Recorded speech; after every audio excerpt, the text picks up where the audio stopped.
This question came from Isaiah 22, verses 2 to 4. And these scriptures read, "A harsh vision has been shown me. The treacherous one deals or performs treacherously, and the destroyer still moves to destroy. Go up, Elam, lay siege Media," or lay siege to Media. "I have made an end of all the groaning she has caused. For this reason, my loins are full of anguish. Pains have seized me like the pains of a woman in hard labor. I am so bewildered, I cannot hear, so terrified, I cannot see." Just what's, people know there's a terror coming in Canada and the States, and they're closing their ears and they're closing their eyes to it. They don't want prophecy to come to pass. In verse 4 it says, "My mind reels, horror overwhelms me. The twilight I long for has been turned for me into trembling." Now Isaiah was totally shook up by what he's seen in the Valley of Visions.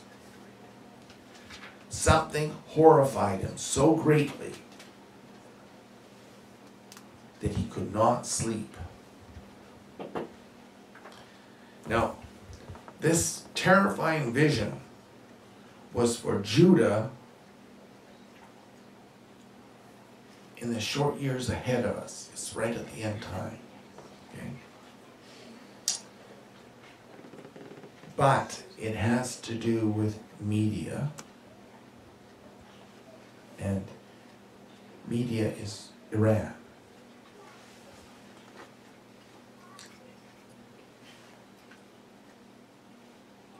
You know where it says the Persians and Medes and they make a, well,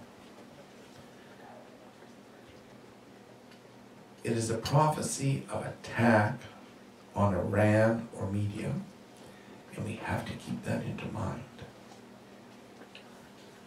And what he describes, the death rate is enormous, but the pain involved in the death is what shook him up. Not a man of Iran is to be found alive in that country after this, whatever it goes through, goes through. The pain of their dying from bacterial warfare is so great that Isaiah feels it, even though he's projecting forward in time in this vision. He feels the pain that these men are going through at their destruction in the groin. Okay? He feels it so severe as he watches and he sees them where the testicles swell so much that they explode. That's the warfare that will be moved against Iran. Because they can't beat them nuclear, and their defense system, air-to-missile defense system is second to none in the world. They're going to use biological warfare on them, is what the Bible says. And kill every Iranian, because their bloodline is different than other people on earth. They have a unique set of genes in their DNA that sets them apart from everyone else on earth. They have more non-human DNA in them than most people. These are all the men, the women. All the men, because the genetic structure goes, okay.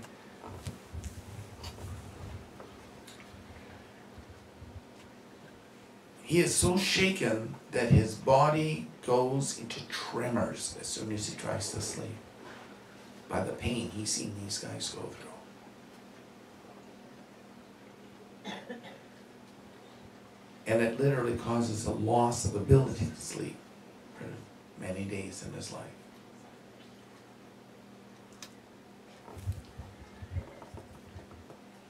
But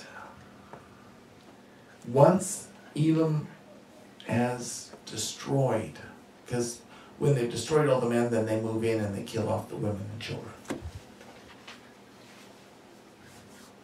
When they're finished with that, they turn on Judah. As God has removed the defenses He's had in place over Judah.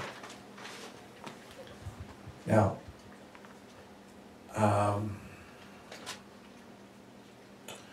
Judah is becoming more westernized, where they're dismissing the Sabbath day. And all the protection that the Sabbath orientated for them is lost. From 55 AD to, what was it, about 70 AD when Judah was destroyed by the Romans, it had the same, they had a discard of the Sabbath day. Well, this verse is showing us that there comes a time, no matter when, it may not be our timing, but God allows cause and effect to take hold, to punish those that get out of alignment with His word.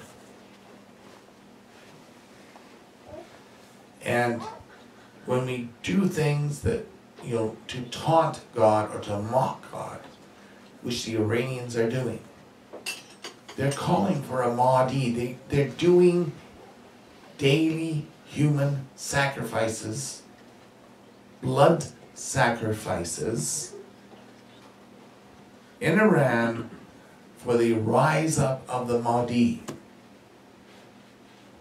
and unite the Muslim world and bring the Muslim empire to the world. And they want to be in control. They believe they have the peacock throne, which did represent the Saddam's throne. It's just a cheap copy of it. And Assad's forces are going into Iraq now and causing shame to the United States. Yes, they are. So this is what these verses are referring to.